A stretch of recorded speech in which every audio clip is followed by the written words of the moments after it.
Hatchet by Gary Paulsen. Hatchet Chapter 1.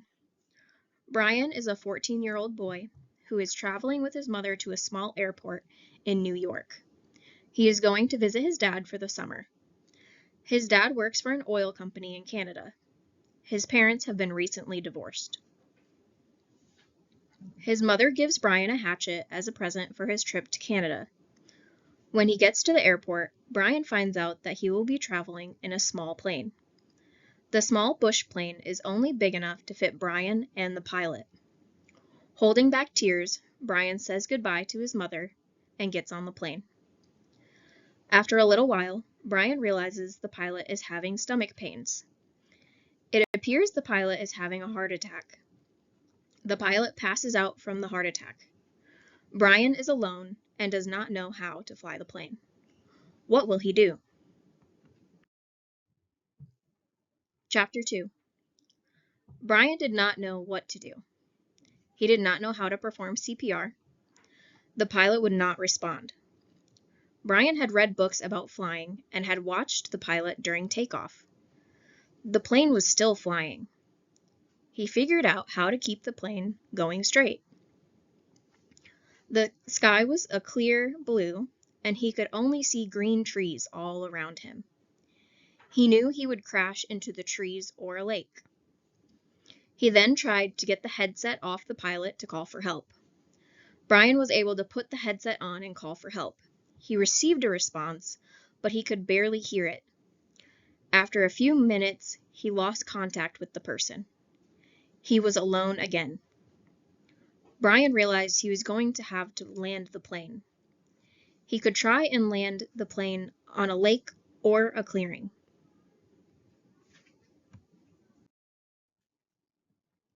Chapter 3. Brian thought he was going to die. He was scared. He waited for the plane to run out of gas and then aimed for a lake to land into. He found an L-shaped lake. Brian started to bring the plane down. The trees got closer and closer. Things seemed to stop for many seconds. The plane started to hit the trees. Right before hitting the ground, he pulled the nose of the plane up. The plane crashed. He felt an explosion as dirt hit his face. He could hear himself screaming. As the plane stopped, he realized he had crashed into the lake. He swam to the surface and crawled out of the plane. He swam to shore and pulled himself up onto the grass.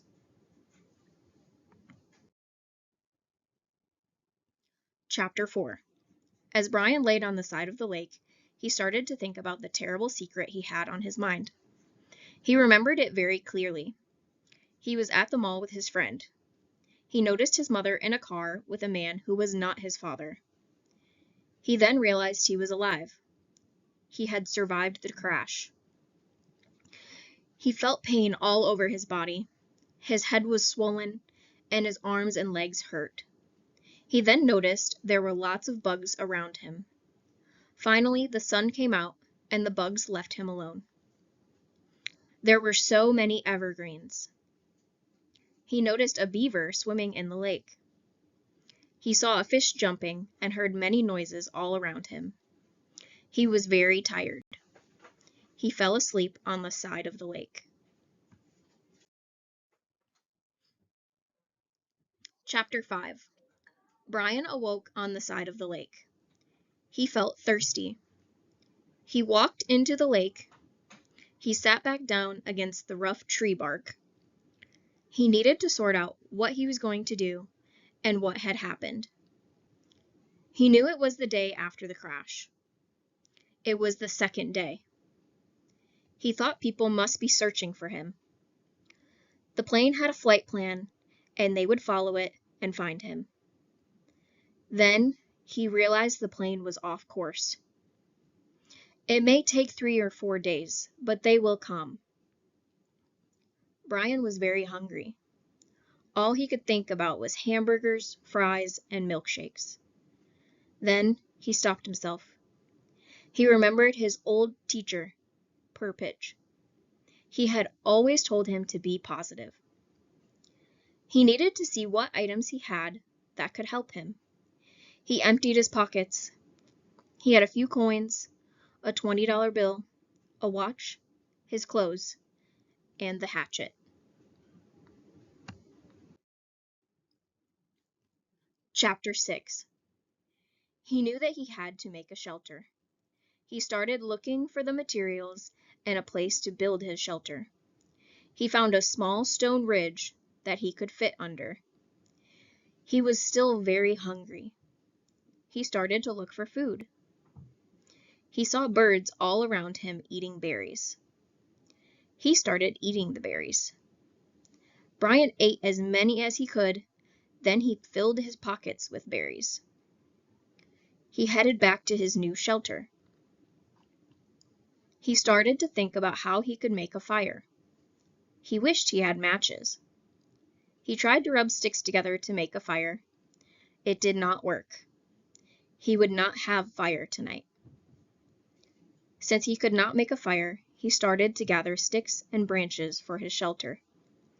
He wove sticks together to make walls and a door to his shelter.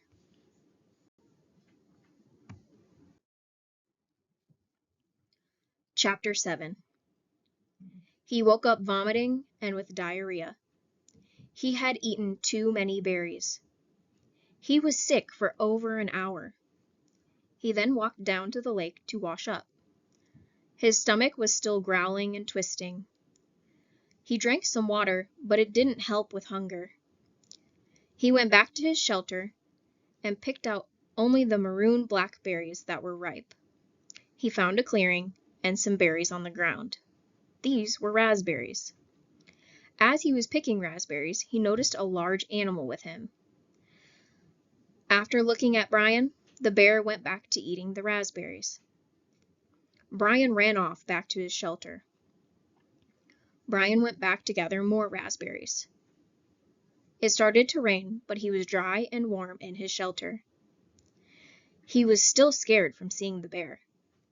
He fell asleep with the hatchet in his hand. Chapter 8. Brian woke up to a growl in the night. He was then hit with this rusty, musty, rotten smell. The thought of Bigfoot entered his mind. Then Brian heard a slithering sound on the ground. He threw his hatchet at it. He missed, and the hatchet sent sparks from hitting a rock. He felt a sharp pain in his leg, as if 100 needles had entered into his leg. He could see a dark, shadowy figure moving out the front of the cave. He could feel the needles that had dug into his skin. It had been a porcupine in his cave. Brian felt 8 quills in his leg. Brian began to pull the quills out of his leg. Brian thought about the sparks the hatchet made when he threw it at the porcupine. He could make a fire with the sparks. He started hitting the hatchet against the rocks in his cave. Sparks began flying as he hit it harder and harder. He knew he would be able to make a fire.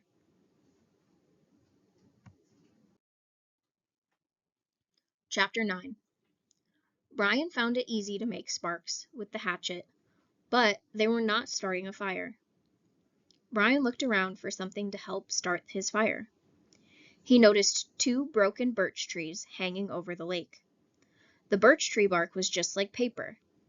He gathered a wad of bark the size of a baseball and went back to his shelter to try and start a fire. He began hitting the black rock with the hatchet and saw the sparks going into the bark. It still didn't work. The fire was starving just like he was. He had bark for the fuel, but he still needed air. The fire needed more oxygen. He had to blow on the fire. Brian tried again. As the sparks hit the bark, he gently blew on the brightest sparks. The red glow from the sparks spread into the bark. Suddenly, the red glow burst into flames. He had fire. He started yelling, "I have fire! I have fire!" Chapter 10. At first, he could not leave the fire. He kept feeding small branches to the fire. Later in the day, he realized he would have to plan on how to get through the night. He would need a large wood supply to get through the night. He would have to cut and stack the wood before the sun went down. Then he heard an animal crawling outside of his shelter and go into the lake. When he woke up again, it was morning. He went outside of his shelter and saw the tracks from the animal that had gone into the lake. The tracks went from a pile of sand into the water. He dug into the pile of sand. He found eggs in it. He then realized that it had been a turtle. These eggs would be food. He pulled out all of the eggs. There were 17 eggs in all. They had a leathery shell on the outside. He used the hatchet to poke a hole in the egg. Brian drank the egg. He ate 6 eggs. He stored the rest of the eggs in his shelter to eat later. Chapter 11. There were things Brian had to do. He transferred the rest of the eggs into his shelter from the beach. He cleaned up his camp area. With his camp all cleaned up, he had to bring in more wood. He decided to build a signal fire. He decided he would have the fire ready to start if he heard an engine or a plane. As he watched the lake, he saw a kingfisher bird dive into the lake and come out with a silver fish. There were fish in the lake. Fish could be food for Brian. Brian went down to the lake and looked for fish. He saw many fish that were 3 to 4 inches long swimming around him.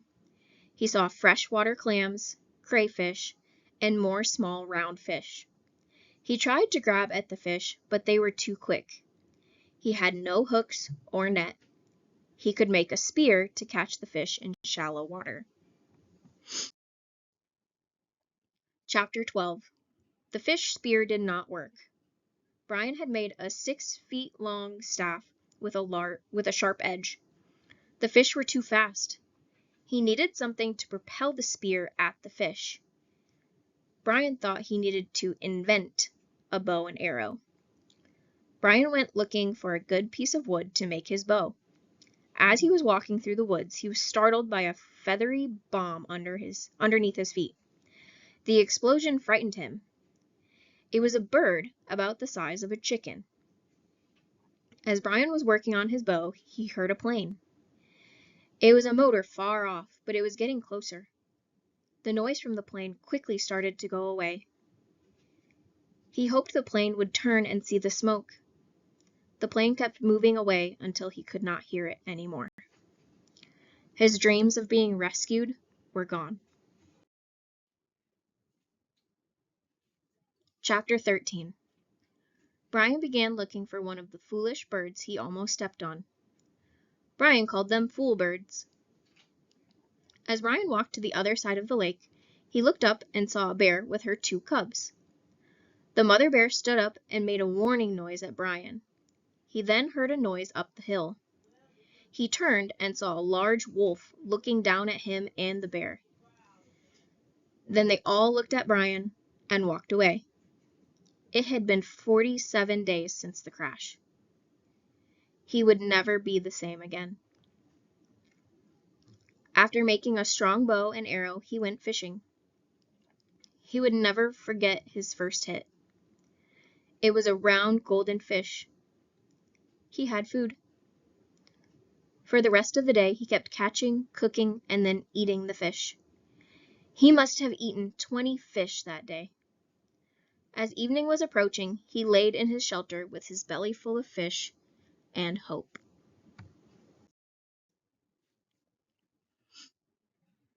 Brian was still thinking about mistakes. Small mistakes could turn into disasters. If he got hurt, he could starve to death. That night, while he was asleep, something awakened him. Right near the fire was a skunk. The skunk turned at Brian and raised his tail above his head and sprayed. The spray was a direct hit at Brian's face. The thick odor burned his eyes and stunk up his shelter. He ran to the lake and put water on his face. He needed to make his shelter more secure. He started working on a food shelf that was high up in a tree. Brian wondered if he could make a small pond to keep the fish in. For the rest of the afternoon, he carried rocks to the lake and made a small pond. He made a 2-foot entrance and wove small branches together as a gate. Fish would now be easy to catch. He just didn't know how sick of fish he could get. Chapter 15. Each day became more difficult for Brian to remember. He counted the days he was gone by marking a stone near the door of his shelter. It had been a long time of eating fish and berries, but he craved something more. As Brian was out collecting wood, he noticed there were the fool birds. Those birds were everywhere, but their camouflage was great. The next morning, Brian set out with his bow and arrow, determined to catch a bird. He decided to try and use his fish spear. Brian saw a bird near the lake and lunged at it with his spear. The spear hit the bird, and Brian grabbed the bird until it was dead. He would have to clean the bird before he cooked it. To clean the bird, he would have to take off the skin, feathers, and guts of the bird. Brian saved the feathers to use on his arrows and started cooking the bird over the fire. It was the best thing Brian had ever tasted. Chapter 16. Brian used the feathers from the bird on his arrows. He then went looking for rabbits. With the new arrows, Brian was able to shoot and kill a large rabbit. As he was cleaning the bird out by the lake, he heard a brushing sound behind him. As he was turning to see what it was, a brown wall of fur came down on him. He recognized it as a large moose. The moose knocked him into the water. The moose continued to run into him, slamming him underwater. After a few minutes, the moose left Brian alone and went back to eating. Brian was hurt. He was able to crawl back to his shelter. He was woken by a loud noise. It was a low roaring sound that came from the wind. The sound was coming closer. The wind sounded like a train coming straight for him. Chapter 16 continued. The winds from the tornado ripped his shelter apart, spraying red coals and sparks all over him. He could hear trees snapping in the forest, and the lake water was slamming in great waves. It was beautiful and terrible at the same time. The tornado left as quickly as it arrived. There was no sign of his shelter, tools, or bed. His hatchet was the only thing he had left. He couldn't sleep with the insects biting and chewing him up. Today had been a horrible day. In the morning, he was eating fish and rabbits with a bed and shelter, and now he had lost everything. Tomorrow he would rebuild.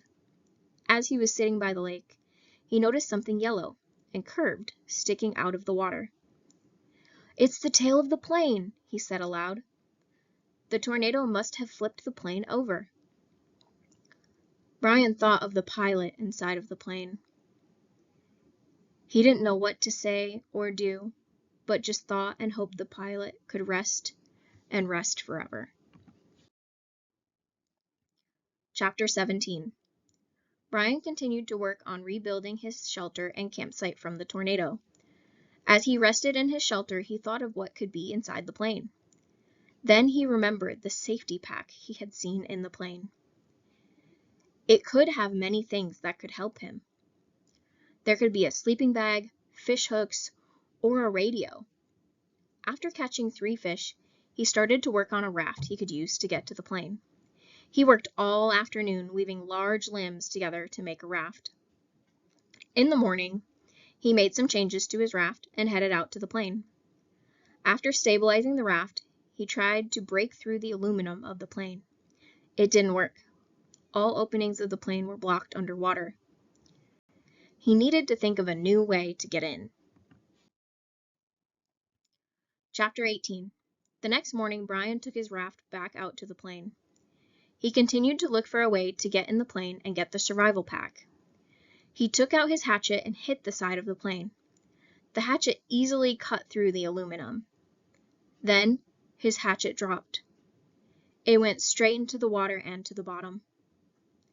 Brian yelled out in frustration. He needed the hatchet. He decided to dive down to find the hatchet. Brian took a deep breath and dove down. He didn't make it to the bottom on his first try. He took another breath and dove down. The hatchet handle was sticking out of the mud. He grabbed the hatchet and quickly shot to the surface. When the hole was large enough, he crawled into the plane. He swam into the front of the plane. The pilot was there. He was dead. Brian quickly grabbed the survival pack and shot to the surface. Chapter 19. The survival pack was filled with treasures. There was a sleeping bag and foam sleeping pad.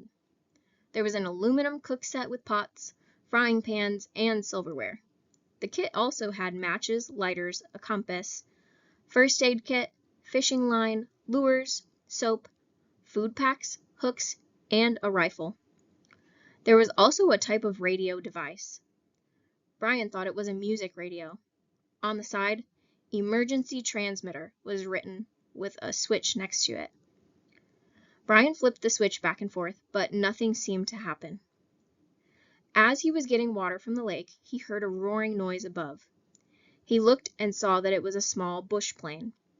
The plane signaled to him and flew right over him. The plane turned and landed on the lake. The pilot told Brian that he had heard his emergency transmitter signal. The pilot then asked astoundingly, "You're that kid, aren't you?" Brian looked at the pilot and said, "I am Brian Robeson. Are you hungry?"